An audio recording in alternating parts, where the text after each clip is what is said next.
Welcome to my YouTube channel. In this video we can find the value of this interesting expression. So if you have not subscribed my channel, then kindly subscribe my channel for more interesting video. So we should all know, according to PEMDAS, which P stand for parentheses, E stand for exponent, D stand for division, multiplication, addition and subtraction. Okay student, so we should all know about that multiplication and division have equal priority, and we have to left to right, and division, addition and subtraction have be equal priority. Okay student, so firstly here I can solve multiplication. So 6 times 2, which is equal to 12. Okay, minus 6 plus 9.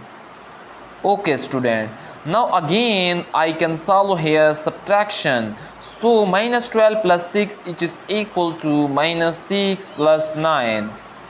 So minus 6 plus 9 is equal to 3.